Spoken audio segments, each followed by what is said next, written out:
LCK Spring 2019. We're almost up to our next day of this particular week, week 6, as KT Rolster and Gen G are going the distance to a game number 3, and we might crest midnight. But you know what, Atlas? I don't want to leave this day. This has been one of the best days of Korean League of Legends in history. So I'm zooming on today, and let's zoom in on Smeb. And you made an astute observation when we got that confirmation. Smeb, remember, back-to-back season MVP in 2016 spring and summer.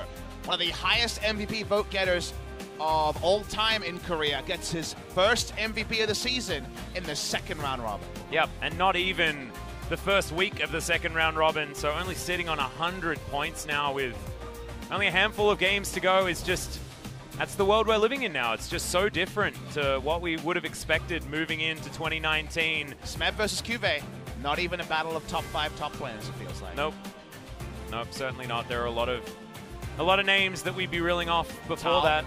Yeah, Tal, Summit, Sword even. Khan's been playing very well. I mean, that's 4 already. We're just spitballing here.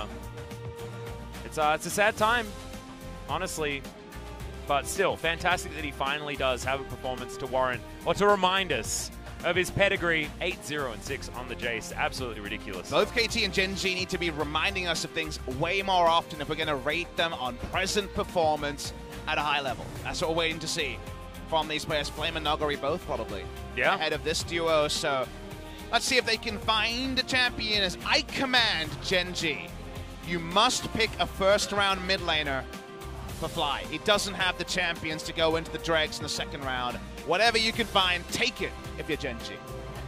My problem is how do you manage to replicate the draft of game number 1? Because I have a feeling that KT will be able to try and wiggle their way out of the same situation that they ran into. That first game, as we are into the draft for game number 3, the deciding match is the bans were Lissandra, Ezreal, Lucian on the blue side for KT. Now you ban Lissandra, Orianna, something else, I would guess. Yep, and I have a feeling you can just leave up the 80 carry pool if you want to, because they showed that they can give Ruler the highest priority 80 carry, and things still don't go their way.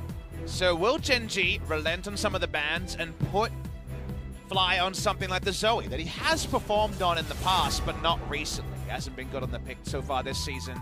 Jace ban comes in, so already we see an adaptation from Gen G. They can't afford for the mid lane pool to be too narrow, so I don't mind the change, but remember, KT could just first pick Zoe. Yeah, and BDD is, of course, a fantastic Zoe player.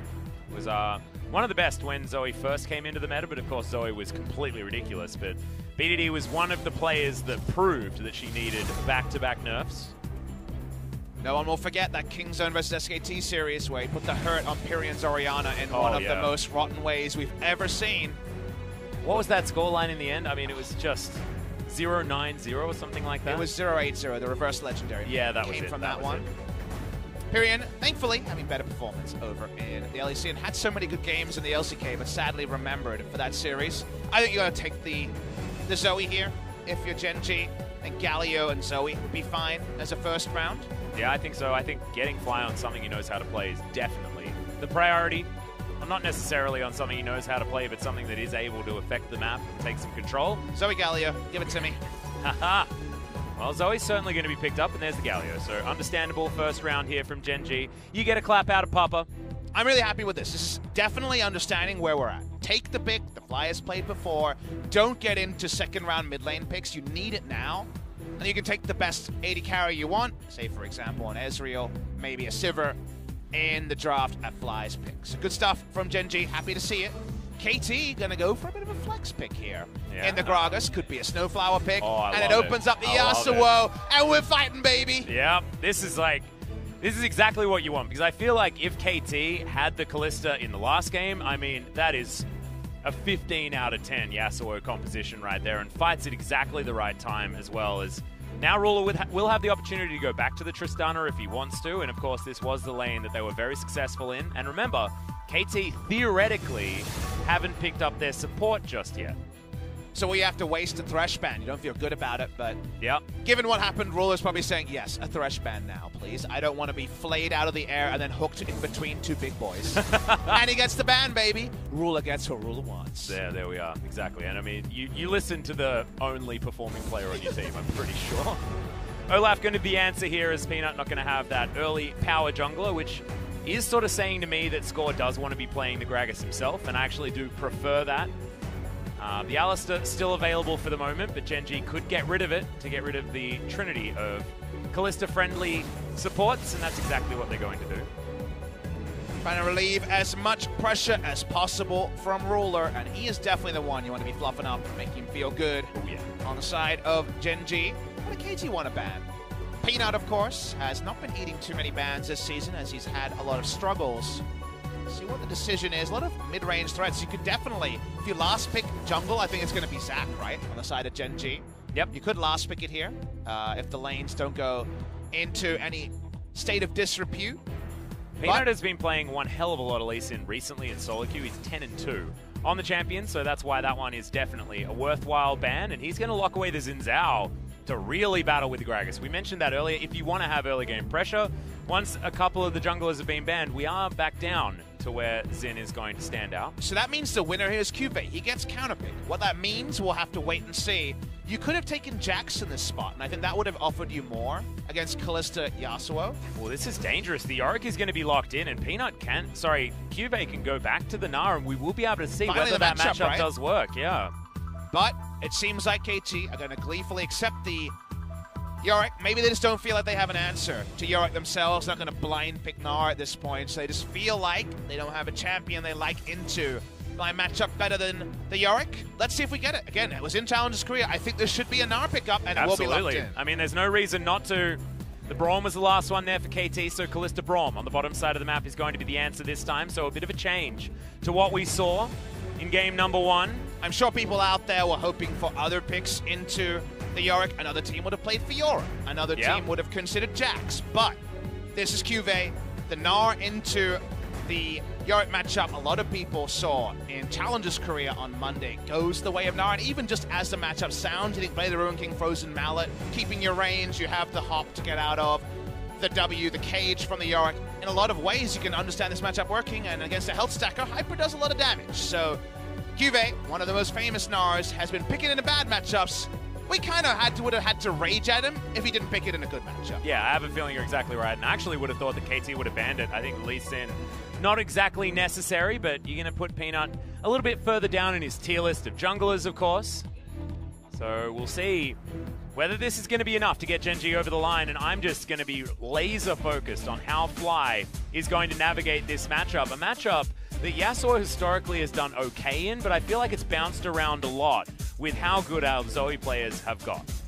But the question is, nameplates on, beat it easy Yasuo versus a player out of form who did have good games on Zoe in the past.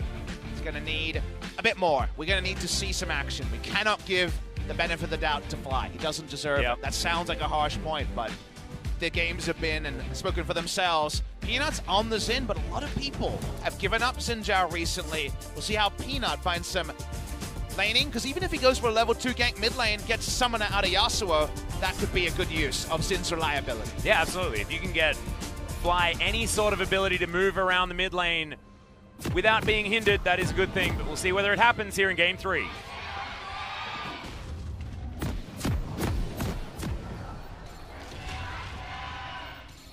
Wow, you can hear all of the fans, no matter which side you're on, they are hella loud right now. Sounded like desperation to me on both sides. Understandable given the predicament both teams find themselves in. Nice little creative level 1 here. Actually going to skill up Trouble first. Uh-oh. That's a big old face check. That's a Braum as well, as Life is going to have to flash, but also is in trouble. The Aftershock is going to go. Remember, you can't Justice punch over a wall, and he's just going to take a short trip to the Death Chamber. Zenith delivered the kill. Silver Platter prepared, and it's already gone to Hell in a Handbag very quickly in this game. Oh, it has. And you know that Roller, who got those double coverage bans, isn't going to be a huge fan of no Flash Galio entering lane late in his lane. I liked Gen G's first thought of going for the Trouble Bubble start and trying to find a face check. Unfortunately, they tried to do two things at once. They all came together in the bottom side to try to get that invasion going, and also tried to get the Pixel Brush ward, and that was where they were too damn greedy. They were indeed. As Zenit's going to be standing on a ward, and Ruler's like, just make your waddle back to lane as I start my hard mode laning phase against Snowflower and Zenit. Zenit was okay on the Kalista. I mean, he did make some, rookie mistakes, standing up too far and things like that as we are. How does the play start? Life says, I'm going to help with the play down bot lane. And then, unfortunately, he had chosen to move from the Pixel Brush he was patrolling earlier, and that means he's dead. That's a really, really poor mistake from Life. Again, a rookie player this season, but we're not in series number 1. They played the most Kesper Cup, and they're into very much halfway through their second round robin, so not good enough. Gives KT fans a bit of happiness. That's the best you're going to get from KT. Absolutely, but they're very excited about it. You can understand that one as well. We're going to go in. Trouble Bubble does land there in the mid lane as BDD has to cleanse very early. And what did you say about Peanut making early entries into the mid lane already, getting a summon throw? My question was, why Xinjiao? Because I would have liked Jax, or maybe even a last pick Zac here. One, to give Cuvée a safe Gnar matchup. That part works out. And the Xinjiao, what does it provide? Reliability. Xinjiao goes in, no skill shots needed on the E. You always impact lanes well. Yasuo is a lane that, as we know from solo queue, can go real good or real bad. So giving a bit of breathing room to Fly is always encouraged. Fly has gone for the exhaust here in the matchup. Don't see a lot of mid lane exhaust, but you can definitely understand it. However, I feel like if he's hit by the last breath, the exhaust will be too late. Yeah, you don't want to make people tired when they're already up there holding you in the sky. But Cuvée gets hit by a Morning Mist as Fly does throw out a different exhaust. I had to check the summoner spells to make sure that that was a hijacked one instead. Cuvée finally lane priority. He's on Gnar versus Yorick. Ranged auto attack versus a melee champion. No threat at all on the W unless both his flash and his hop are on cooldown. That should never happen. Yep. And from range, he can bully. Blade the Ruin King. Rage Blade will be an old build. I don't know if you can actually fit Rage Blade these days. But remember, Armor and MR was granted in Mega Gnar, which is when it's relevant, to the Gnar on this patch. So again, just building health, a Frozen Mallet, huge value on the matchup just to get more Hyper procs. A lot to like about the Gnar matchup, and he's even going to have a bit of sustain thanks to the Hyper procking oh so well with the new Conqueror.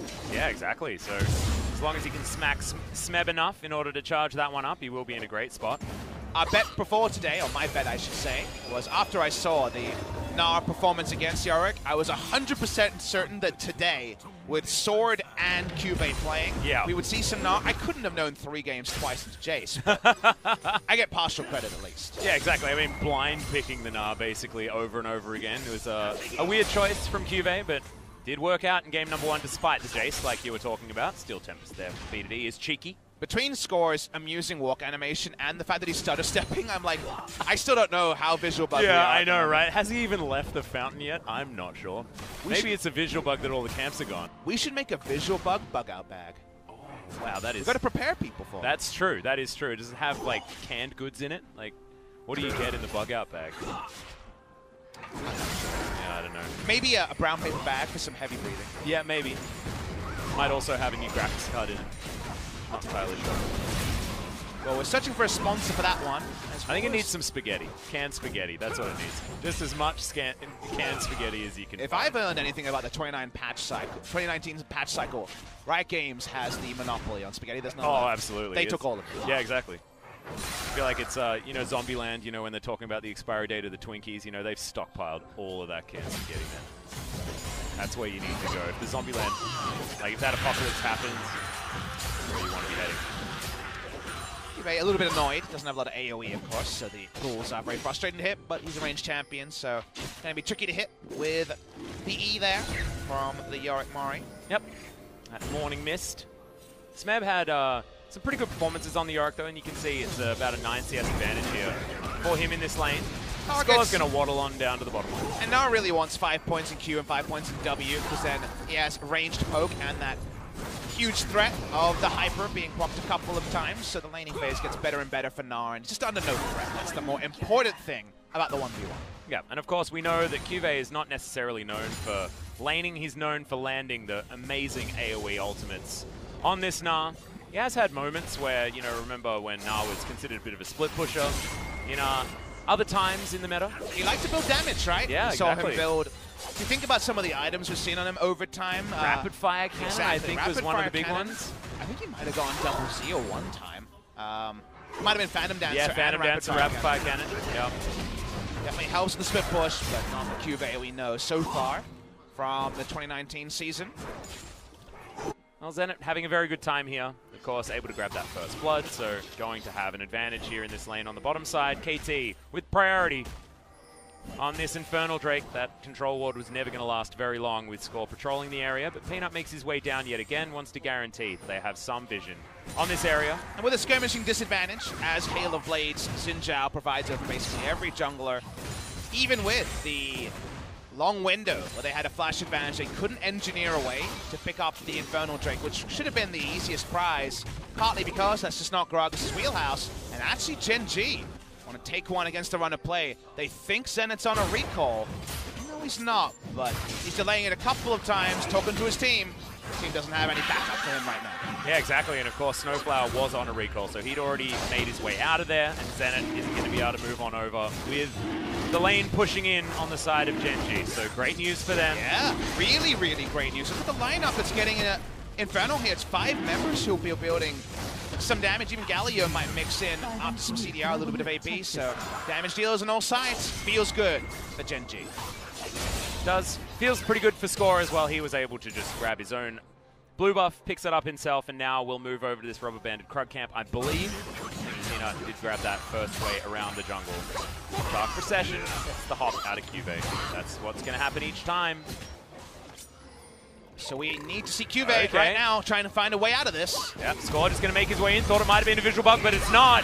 As now the cast comes in. Score fadeaway jump shot. Tanks just the right amount of turret shots. Welcome back to the LCK, my friend. Your Gragas is still so beautiful. And there's the turret dive we like to see. Not the 1v1 that Gnar excels in, and he gets rotated through.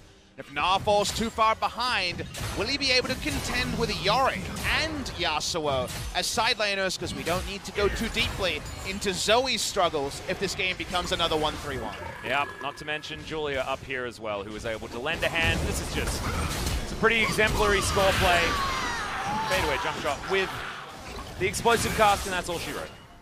Welcome back, Kodongben. Welcome back, Score. The LCK, 2 reigning LCK champions on the lineup here from KT Rolster. Yeah. They haven't fielded 2 for more than maybe 2 series all season, right? I would say they played maybe 3 best-of-3s of Score and Smeb in the lineup. I mean, BDD is also one. But, on a different team. Worth noting that Score hasn't played since the 26th of January before today, so a really long break, kind of Uzi or Clearlove-esque. Yeah, it's what it sort of feels like, right? Bit different there.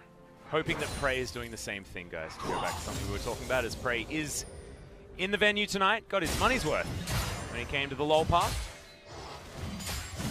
Coming to see some of his old mates, that's for sure, but no closer to knowing who's going to take this one down. Yeah, of course, as far as his Rocks Tigers brethren are concerned. There's one on each squad. BDD going aggressive onto Fly. He picks himself up a barrier at about the exact right time. There he does come back, but this Yasuo matchup is getting scarier and scarier here for Fly in the mid lane because he's just not known as being aggressive. Hasn't been able to dominate a lane, and as long as I remember, to be honest, Papa. Not really his wheelhouse, Atlas. He has always been kind of the eclectic mid lane. Yeah. If you're seeing Fly, you know, you're really tracking him for the first time this year as a starter as mid lane, speaking of Fly. Oh, BDD managing to get over there. That was pretty great use of the E in order to create enough distance, but still, the flash does have to be used to get him out of the way of Peanut. To me, he's always been about his eclectic kind of picks of his own. An Aurelion Sol player tells you a bit of a story. He had a couple of Talon games on Longzhi look great, and they just want to kill Cuvée again. Is this a replay? No, it's live. All right, okay. Well, he's going to be able to do the same thing yet again. Oh my God. So good. It literally is the same play. It was even better. He interrupted the hop and hit the ult. Oh, my God. That was sick by Score. Just amazing. Turret plates go down once again. More kills go over to the Gragas from the jungle. He's going to be able to deliver so much hurt elsewhere. Smeb already was pretty comfortable in this lane. 20 CS is going to be that advantage now as KT looking to push it forward. Ruler slowed down by the Rend. And he really is in a real uncomfortable position this time around. Give Papa's replay. I want to see that turret dive. That was super well done by Score. He didn't have flash this time, remember. It was just the Predator movement speed. But that one was higher IQ required. He nailed it. And that means that Cuvée is going to take longer to get to that spot where he can split push. Bot lane, though. Yeah, Life is going to get in there, but that's the denial. Fate's call comes down. We're looking for the re-engage. In goes Score once again. He's everywhere on this map as Zenit gets pooped back with the ultimate. Life should go down here, but Score is going to interrupt the Justice Punch. Snowflower gets on over and helps Smeb pick himself up a kill on the bottom side of the map, and they're not done yet. BDD gets exhausted and killed, actually, in rotation. The barrel comes in, does a lot of damage to Peanut. 2 kills onto Score is going to do that, but Gen G are able to at least clean up 1 kill on the back end. They got too greedy looking for a second dessert and killing the jungler there, but otherwise it's a big win for KT Rolster. Cuvée doesn't have his teleport to follow the TP. So the flank teleport from Yorick not always going to be pivotal. In this case, it is lethal. They back away from that play with a very nice gold lead, not a game ender, and the Infernal Drake looks nice on Gen G. But big moments for KT. Yeah, absolutely. And also, if you have a look at Smeb, I mean, he doesn't have to worry about anything. Didn't even lose a minion wave towards the top side of the map. Watch how clean this is what they came off the back of. Waits for the top, interrupts it with the body slam, then hits the ult as well. It can't be any better. Yep. Literally, I mean, the Nart had absolutely nowhere to go. I guess that's the counterpoint, but man, it was beautiful. Doing the call there, and then I guess there was a team call to come down the bot lane. This is the play afterwards. Watching the replay, it's begun by Gen G, but Fate's call is an ability. Yeah, and that means that the opener here does nothing. The TP advantage is there, and the best laid plans squandered by Gen G. Yeah, and the Glacial Fissure was actually beautiful from Snowflower as well. He actually turned around and managed to clip the Tristana with it on his way out. So very nicely played. This was a bit of a whoopsie as the exhaust was actually pretty valuable there to guarantee the kill onto BDD. The extra damage that you get, the amplification is certainly good. Making sure that they can do enough damage in enough time. He has the static shiv now though, so we'll be able to clear out minion waves very effectively. It's going to be excited when the dynamic trio that we were so excited for preseason actually fires. It's been few and far between. Speaking of few and far between. Yeah, Snowflower is going to find a whole host of people here in the river. Ruler comes on over there as well, and he's got Buster Shot available. He's going to use it after he knows that he's got enough damage, and that is a very elementary kill on the Brawl. Going for a bit of a Zenit-style play there, exploring the river. I hope he enjoyed it. It was a one-way trip. Yeah, they are 1 for 1 now, Life and Snowflower on those particular plays after the level 1. And Gen G are going to be able to grab themselves another Drake, and a pretty high-value one as well. This Score throws in a barrel, notices that Gen G are here, but he's not going to go for any sort of steal. Peanut, Halo Blades at the ready, does lock it down. We're going to have to ask you, ladies and gentlemen, especially people who are stuck for the first series, we have to again remember the teams here are down the bottom of the ladder, so we will see more whoopsie moments. Like Snowflower, who the worst part is he got the vision down, and then he started applying his passive to a Galio alone.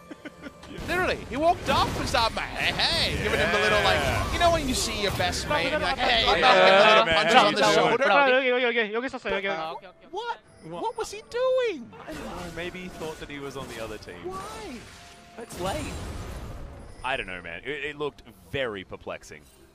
You know where you see the model coming down, you know, and you're like, oh, this must be my team. We've got the pressure. No. There was nothing to do. Yeah. Well, I can't even, like, you know, play-by-play optimism my way out of this. I just can't do it. I can't find anything. Normally pretty good at that. This time around, not going to be the case. But here's Fly actually putting pressure on in the mid lane. That is great to see. And he has a 12 CS advantage over BDD. Nice for him to be doing just fine and competitive in the lane phase against BDD. Certainly not something you could assume, and vindicating the first round, Zoe. Exactly, and I mean, he has shown some great performances, but only on Lissandra, really. His Lissandra has been actually very good. And we've seen, oh, okay, here's the last breath, and Caster Curse is going to come out, but he does get out. Oh, the end of the Steel Tempest, and is even able to land a follow-up as Score comes on in. Hero's entrance comes down, BDD knocked up, he's tanking the turret, and Life just secures the kill, but I think the turret did most of the work there. That makes it a 1 for 1. Pretty neg situation there for KT. BDD is so greedy. You know they have Galio ultimate, and you took so long on the dive that engaging on the turret there was always the wrong call. So wave of the finger, shame on you for BDD. They get Fly, but it should have just been a 1-0. Yep, really sad times. Bottom lane is going to be able to get a lot of pressure from that one, though. Stun does really great play from KT. By the time the Predator comes down, he's always going to find his man. Get the kill there, they go over the wall. You don't need to chase for Peanut, and yet they still go for it. Really undisciplined play, I think, on the side of BD. His only happy point is that he dies to the support. And they also knew that Peanut had his flash available. Like, not entirely sure. You're never going to be able to CC them for long enough, but I want to stop sort of bashing on them there. They're just playing with a little bit more bravado than they should have. Smeb's able to get a heck of a lot of work done, though, around this map, and he has his Trinity Force done. And if you want to talk about a good news story for KT, Smeb is looking down the barrel of a back-to-back MVP scenario based on how this late game is going to go, although Score has pretty much wrapped it up with his earlier plays. Yeah, because of so much threat topside, there's still items that will allow the Gnar to dunk on Yorick with their later items. It's not going to feel like the Challenger's career game or the analysis we provided, because we talk all the time about matchups. We're talking purely 1v1, and that's why the jungler is the role that gets the most hate and the most love, depending on if you're getting the ganks or receiving them, because you walk matchups that can go other ways. Gnar is very far behind, so around the Gnar lane, they actually find their most meaningful advantage. They got no Drakes, but they did pick up the Rift Herald. Yep. Score makes his way down here as Ruler. They're looking for him, but only one of the sticks is going to land, and that is a lot of damage with the explosive charge. To come in from the Tristana, we have to remember that game number 1, it was all about Ruler getting himself to level 17, draw a bead, being pretty good and having 6 items. So if you can do that again, I have a feeling that they could be able to repeat as Peanut. He just gets set up on there. It's the alley-oop from Score and BDD. Just beautiful. Score just can't miss Barrel. He is determined to pick up an MVP for the old man duo of Score and Smeb to pick up the MVPs for today. Rift Herald comes down at the same time, and Cube says, guys, I need another 20 minutes. Yeah, and he's also an incredibly long distance away. Does have a good Gnar at this stage, but Shelly says no to the turret. And Score is once again lying in wait. Pretty close to having that big keg back available. But look at how much map pressure they got from that play. The Rift Herald being summoned, draws away the bot lane. Ballista's going to get the gold down here. Snowbar's happy to reveal himself in the bush. Clearing vision means no one's going to walk up. The gold injection here, a welcome one for KT. They blew the game open in that moment. Well, Smeb is not going to find the morning mist there, so the Maiden not going to get too much work done here onto Cuvée, but if you start to fight around it, it can be a big problem, as the second one also going to go wide, and I think that's one of the only reasons why Cuvée can walk out of this. It's just so huge. If you land that E, it does so much extra damage. Peanut's going to come on over, sweeps it out, knows that there's nothing here, but the Yorick is just going to go back home anyway. Huge health bar lead, so no reason to further engage on that play. BDD zooms around, he's flying in the mid lane. There's a lot of backup this time. So probably going to go for Infinity Edge again. Seems to be the way BDD rolls. I love it. Absolutely love it. All of the Yasuos on the enemy team that seem to kill me at 20 minutes every single game tend to build the Infinity Edge next, so it makes a lot of sense to me. Well, big fan plays from BDD. The big damage dealer, as we call him. Yep, very apt naming there. Couldn't mean anything else. Absolutely not. Fly pushes into the mid lane. Even though he's got good CS, and can't get leads out of it. Marco Pose is pretty good at getting out of the way of trouble bubbles, as you saw just there from Fly.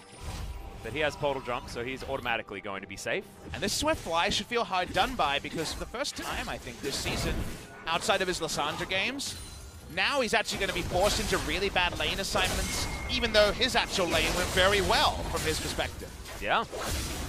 And Score is just protecting BDD here, guaranteeing this inner turret does go down. BDD has the wind wall, so Fly can't actually affect this whatsoever. Does land a trouble bubble.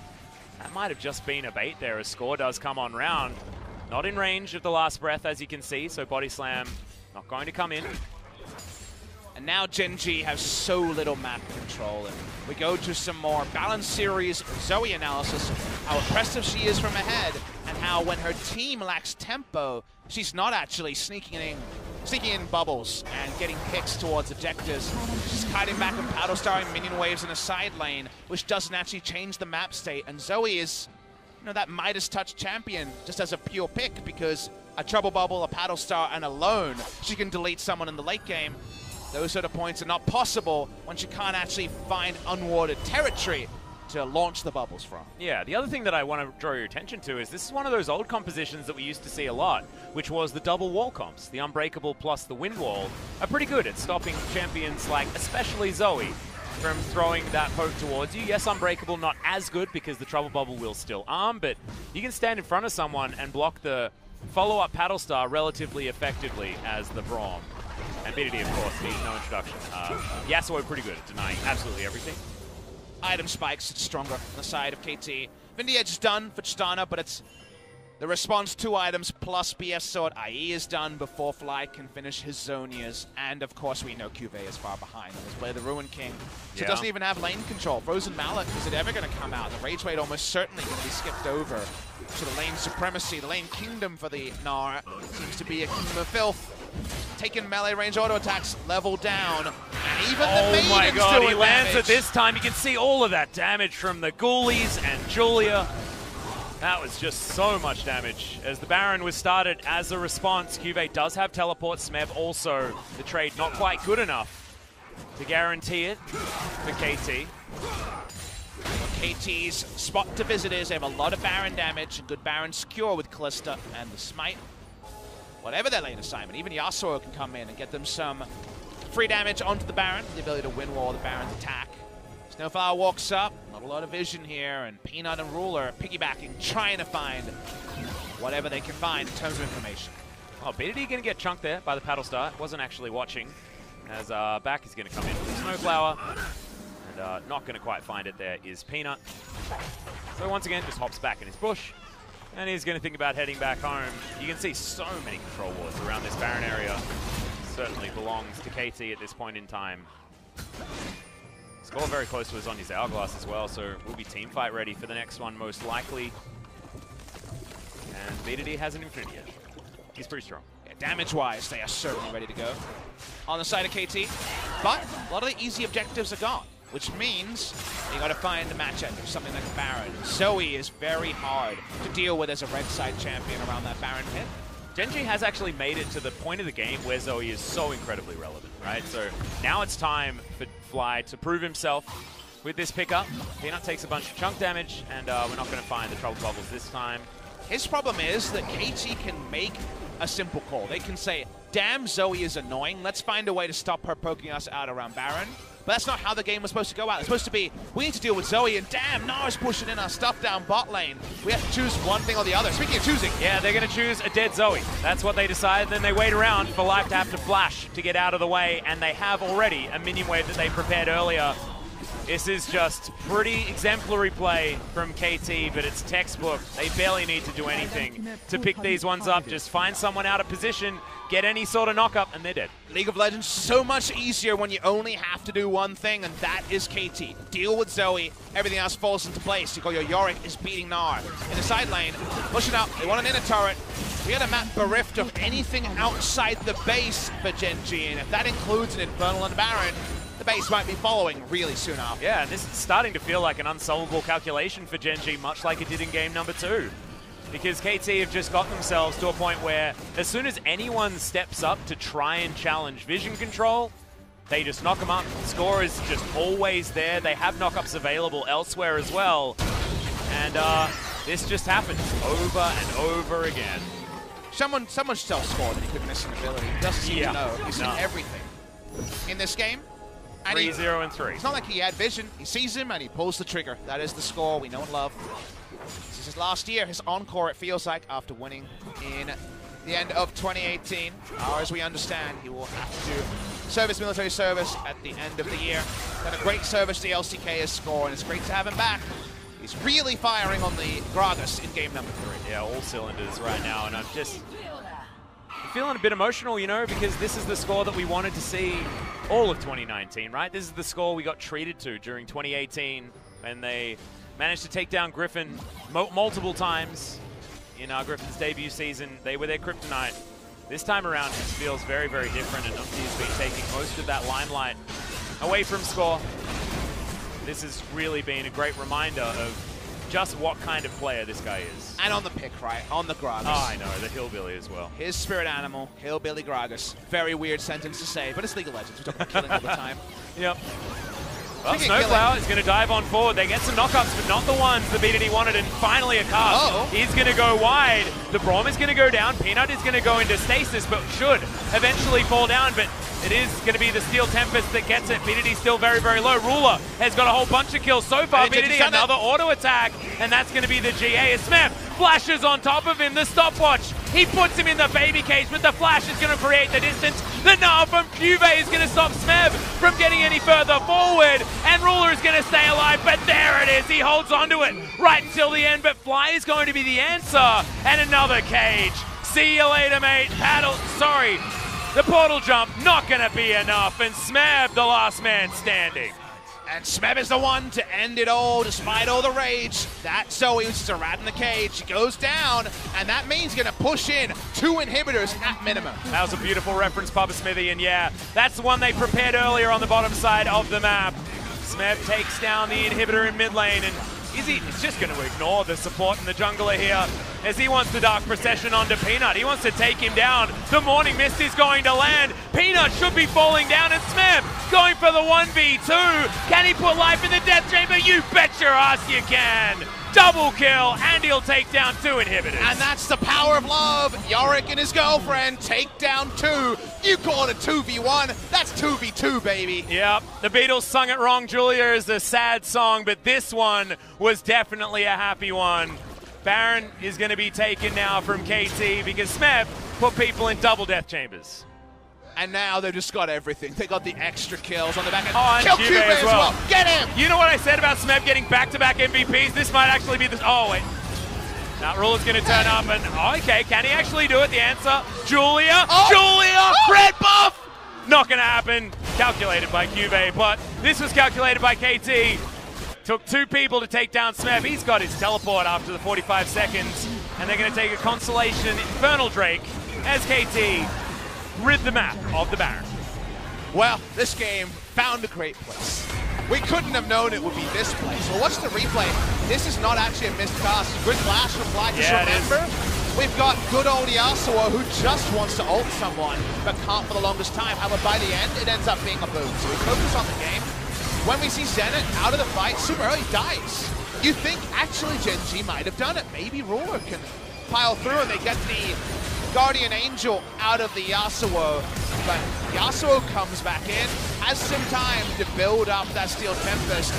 First the win wall. Expert snipes Ruler, and Ruler says, how does he still have the ultimate? The answer is that Zoe was too slippery at the start, and at the end it ends up being enough, as then Smeb just starts killing him. He does. He's going to get him with the last rites, and I have a feeling that ability has never been so adequately named, because that's what he did to both Life and Peanut. By the way, guys, the mechanic that most people don't know is that when the Maiden is hitting someone and then Yorick hits the same target on a pretty short cooldown, it does like 15% of their max health. It insanely murders them. Yeah, not to mention the fact that if you hit Morning Mist, all of your ghouls instantly target that target, and you also do extra damage. So that is why if the E lands, run the hell away from Yorick is the counterplay. Also, if the Maiden's hitting you, also consider running away from her. Yeah, or killing the Maiden. Yes. Although she has a hell of a lot of health. I know. So maybe like you got to work it out. As Peanut, he's going to be fighting the Yorick, but Dark Procession is going to put him right into the cage once again. It's a great knockup to come in from Snowflower, who goes into stasis. BDD not going to die just yet, as that's a cast from Score to end all cast, and will end the life of Fly as well. The exhaust comes in, so they manage to get the Yasuo, but it's a man advantage, and Zenit is still alive this time around. Peanut one hit away from a stun, and then straight into the death chamber, as well as now Cuvée fighting onto Smeb. Smeb's super low, but he just doesn't care. That's a kill that you deserve, Score. They will take down the Nexus, and KT Rolster will get the monkey off their back and take down Gen G in the second round robin. Such an important victory coming off their 2-week break. KT Rolster not mathematically eliminated from relegation or even from making it to the top 5. We know it's a tall order. We're not thinking they can do it, and it was a slog to take down Gen G today. But they win on their day. They come back with a victory, just like Griffin in our first series, And that means they can dare to dream at least for another couple of match days. And I'm just so happy that we managed to see the potential of these players, right? We saw the top side of the map. We saw the addition of BDD, and we were like, KT Rolster, yes, you didn't manage to draft yourself a bottom lane that necessarily looks fantastic on paper, but good God, do we know what happens on the top side of the map? And Score, Smeb, and BDD showed us that, yeah, they certainly still have it. The Yasuo felt like he was just having fun for a lot of it, but man, the back-to-back Jace, and especially the Gragas from Score, you can see sharing some smiles between Score and Smeb. Long time partners now on Summoner's Rift. Good to see them happy. How does Prey feel about this? Is Prey still here? Questions we don't know the answer to. Is he still awake? Is the other one. Well, it is 11:30 p.m., so I would say yes, but who knows? Maybe he's already having a celebratory beer for the team he wanted to win. We don't know who. There is Score. We found him. Finally, the milk carton came true. Makes it back to the Rift and has a great Game 3 to be a big proponent. For the reason that KT Rolster were able to close out Gen G. It was close, but in the end, KT Rolster prevailed. Yeah. Close, but no updated Graves at this point in time. Ruler on your screen right there. I mean, get your Bible thumbs out. He's had a hell of a rough time so far in 2019, but he solo won Game 1 for Gen G. He tried to do it again in Game 2, doing more damage than the rest of his team combined. Wasn't enough. And then the Tristana had to deal with a First Blood Kalista from a minute and a half into that game. When it comes to playing hard mode League of Legends, that's where Ruler is sitting at this point. Gen G going to have to make some changes, I think, after the spring split is over. I still want to see them bounce back. I still want to see, you know, Ruler against the world, because he is a phenomenal player, and he does deserve to go further. It's one of the few times where the LCK MVP award, and again, some people are not a big fan of just giving it to a player on the winning team and then judging it based on amount of times that you're on the winning team and thus with the best of the 5. If we could have the NA system of the ballot, Ruler would be up there, you know, for player of the season, because if you watch all the games, you see his level of play has been pretty immaculate. He hasn't been perfect, but with so much on him, with so much on him, the amount of mistakes he's making, being in kind of single digits, is kind of unbelievable, right? Yeah. For how the season has gone. So, shout out to Ruler. You're still great, baby. But this season seems like it's going to be too far away for Ruler to recover. Score was unbelievable in this game. He was great to watch. The only casts you were missing were the ones that were flashed away from. Deserves the MVP, and the best part of him winning is we get to talk to them. Exactly, we get to talk to Score and Smeb, probably the two people that we wanted to talk to. From KT as well, after their long hiatus, after their week break last time out. Zenit actually played a pretty good series, all things considered. Did have some whoopsies in game number 1, but otherwise, they've been pretty strong. As, man, Score almost turned this one around as well. Probably almost underestimated his damage there a little bit. Onto the Xin Zhao, as this was just kill delivery system. Gragas just seemed to be able to say, hey, BDD want to kill, and then just gives it to him. We'll cut off the part where it was an enemy kill. Yeah, maybe distribution cut the video, cut the video, cut the video, cut the video. BDD, hello? Cut the video, hello? cut the video, cut the video. No, we're not going to cut it. We're going to give it to live. Nicely done. And from there, KT with Nars so far behind. Yorick hilariously ahead. Able to close out the game. We're going to go 0-1 on the Gnar into Yorick counter pick. I understand any Geo sent my way. Trust me, it's good. We didn't get the proof today, though. It was a bit of a stinker here. Yeah, you can watch Challenger's career if you don't believe Papa on that one, so there is certainly evidence that it does work. As Ruler did about as much as he possibly could to try and escape this. Cube also trying to help, but like you say, this is a welfare Gnar and a Tristana that got hit by the tip of a Steel Tempest. Didn't quite manage to get that rocket jump off in time. Man, he just played his little heart out this series. Just wasn't enough as Smeb just waits and murders the Zoe. The rage in the cage, if you will. Yeah. Zooming in, though, Smeb then got this amazing 1v2. No mechanics required. Very easy to do. Yeah, I actually wish that Yorick was, in fact, the counterpick to Gnar, because then that quote works absolutely perfect. True. Despite all your rage, it's still just around the cage. And that's what this series did teach us, right? So theoretically, in the LCK, it does feel like it's a Yorick favored matchup, but I have a feeling nameplates need to be on, like you say, Papa Smithy. For us to figure that one out, Sply did manage to get BDD in the end, and the Zoe performance was a little bit of a redeeming factor. 4 fly, but not enough. This was the closeout of the second series of the day. We got another good day, good value for your money. LCK fans out there, 6:40 p.m. Korean Standard Time, 11:37 right now. 6 hours, 37 minutes of League of Legends. By the end, the gold numbers were big, and Yorick Mari, damn! He did 10k more damage than the enemy Tristana in a game that went 30 minutes. Yasuo damage, by the way. Yeah, I mean, my team Yasuo. We said that BDD was certainly a passenger. My team Yasuo. The one that gets like a whole bunch of kills, but it's only because he last breaths and gets the damage with the last hit. It happens a lot, but still gets the win. And that means KT get the last laugh. We're going to get to hear from the MVPs. I imagine we have to give Score his MVP now. Please, let's do it. Yeah, please, God, give it to Score. He was absolutely incredible. That series, I mean, I wouldn't be surprised if Smeb got back-to-back because Yorick was also scary, but thank goodness. We are going to be able to have a chat with Score, his second MVP so far for the season. And, of course, remember, he hasn't actually played a whole lot of games, so good to know that Score is still performing, but man, it's just fantastic to see him on his Gragas. He's just so good at that champion. The flash was needed, by the way, would have died to a further turret shot, as you know. Also disengaged the hyper damage. And then see Hero kill her. Instant all in. You've got the Yorick to follow you up, but he didn't need a second invitation. The boy's going in. He flashed through the trouble bubble as well. Why are you surprised? I know, but he just hadn't made any mistakes yet, and he just continued to only outplay people on the Gragas. Just so good. I love when you talk about the fact that someone is so good on a champion, and then they just are. And now we get to talk to them as well as Smeb and Score standing by, so Jason, take it away. Thank you very much, guys. This is today's last interview translation, and we're going to be joined by Smeb and Score from KT Rolster, picking up 2-1 victory against Gen.G. And they finally stopped their losing streak. How do you guys feel right now? 너무 오랜만에 승리하는 것 같아서 기분이 너무 좋고. It has been a while, so it feels really good. And also the MVP. I haven't been selected as an MVP, so it also feels really good. 자, 스코어 선수는 좀 일찍 여쭤보고 싶었는데 늦었어요. 그때 수술하신 건 중이염은 괜찮으신가요? So I heard you have a middle ear infection. You had the surgery. How are you feeling? 더 이상 무리는 없는 것 같아요. I'm almost fully recovered, so I'm all good now. And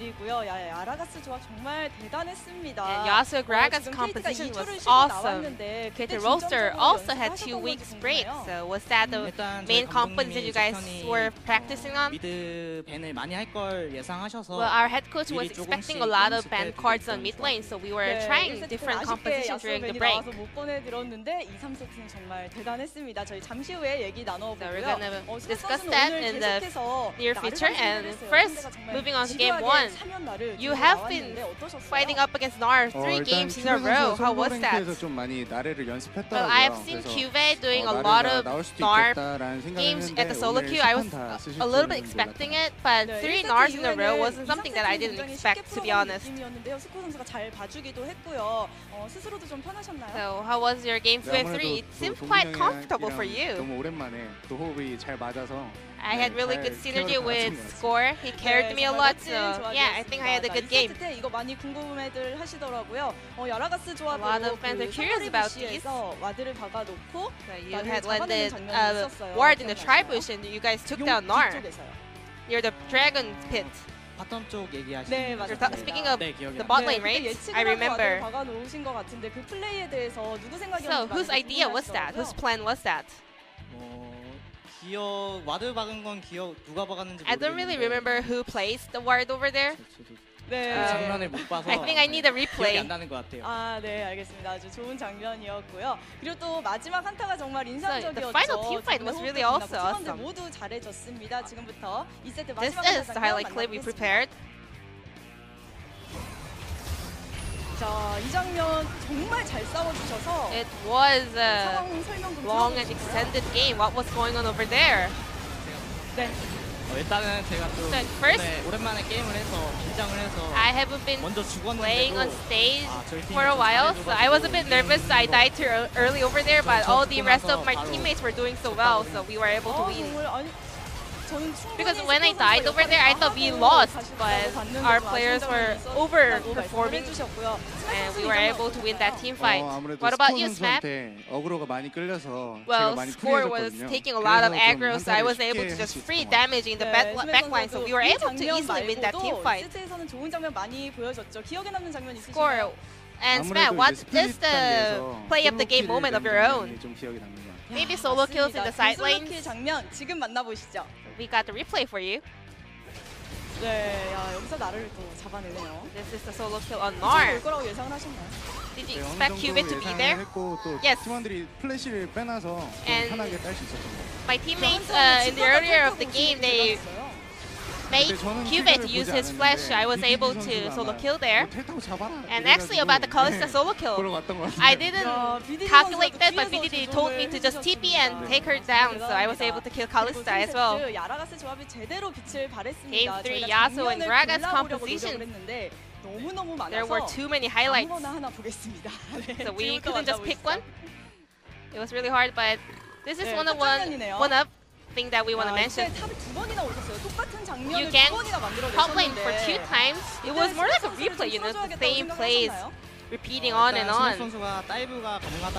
Smap told me that he can make a turret dive over there. But at first when I used my body slam, I was actually afraid that I might die, but luckily we got that kill.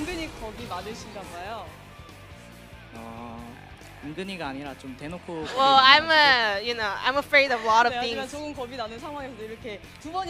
I'm glad that you guys were able to pull that off at top lane. I mean, made Smap play easily in lane. I mean, Smap and Score.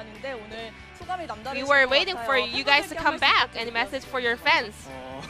일단은 정말 오랜만에 인터뷰도 해보고 경기도 뛴 지 좀 오래됐는데 it has been a while, to be honest, all the games and also this interview, so I'm really thankful for all the fans who have been waiting for us and always supporting me. So if I get a chance, I want to show improving performance to my fans. Thank you. 말씀도 정말 잘하십니다. 이 자리엔 안 계시지만 BDD 선수랑도 오늘 호흡 정말 좋으셨고요. There were a lot of awesome teamwork with BDD, so we'll be looking forward to seeing that a lot more in the future. And Smap, you also look really happy. Any message for your fans? In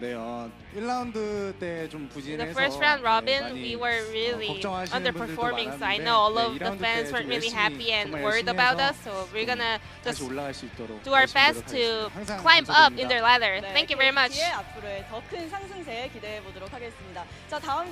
next opponent will be Africa Freaks. It is also very relevant to your getting up the potential relegation zone, so how are we going to prepare for it as a team leader?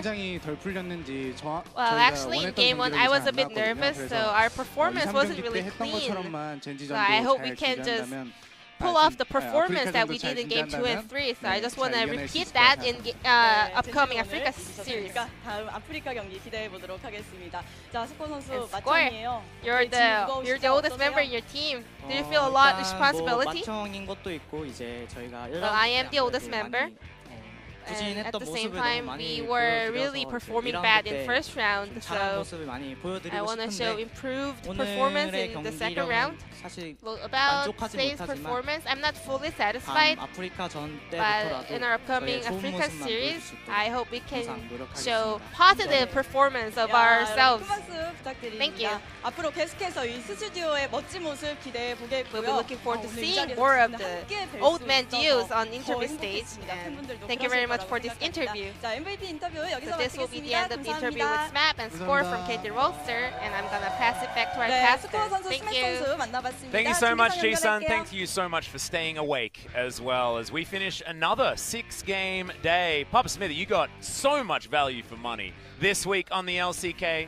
No complaints today, especially. Wonderful day of League of Legends. Shout out to the 100 or so fans that stayed till 11:45 p.m. Korean Standard Time. Yeah. To hear the interview here, we are very, very late over in Korea, but damn have we had a wonderful day. We will not forget this one as Ji-sun almost blows out our ears yeah, on the translator mic, but it's fine. She may have fallen asleep now, but she's allowed to. It's been a long day for everyone, and if you're looking for more League of Legends, we're actually only an hour and a half away from Machine hosting the LEC Analyst Exactly. Desk. Very excited. So the LEC will pick up where we started you remember, we've had that, remember that one day where there was an amazing LCK day into an amazing LEC day, and then the LCS had a great match day as well? The no sleep. Who's to say we won't have one of those 24-hour rounds of League of Legends where we see great game after great game played? Well, exactly. I mean, I think I might need to get some sleep because we've still got more LCK going, and I'm going to be with you for the rest of the weekend. And guys, that Afreeca versus KT match is on Sunday, followed by Griffin versus Sandbox, which is so phenomenal. KT back to see whether they can definitely get out of that relegation zone, because now they've moved up to 7th. Afreeca are in that 9th place, and if KT can win again, they will be able to separate themselves by 3 losses against Afreeca Freaks. If you read this, you must look at the loss column to know KT have played 2 less series. Exactly. So 2 games in hand means they feel like a comfortable 7th. Yes, they could go on to lose those series, but you got to give the benefit of the doubt when you have games in hand. And remember, Afreeca lost to Jin Air, and KT should be able to beat Jin Air, you would think. Regardless, speaking of Jin Air, you and LS will bring Hanwha Life versus Jin Air, but the second match, just like it's been the way, is another top-of-the-table clash where where's Kingzone at after being obliterated by SKT? Yeah, SKT smashed them, but we just saw SKT give Griffin probably the biggest run for their money that they've ever experienced. In fact, gave everyone around the world one of the best series of League of Legends that we have ever seen. The value for money was great. You guys paid nothing, and you got everything. Yeah, exactly right. So that was absolutely amazing. But guys, that is going to do it from us. Thank you so much for sticking with us through such a long day, but some phenomenal League of Legends action. We will see you again tomorrow. At least I will. I'll be joined by LS as we bring you Hanwha versus Jin Air Green Wings at 5 p.m. KST. And I'm going to try and sleep for as long as I can between now and then to guarantee that this voice has been repaired. So thank you so much for watching, guys. See you tomorrow.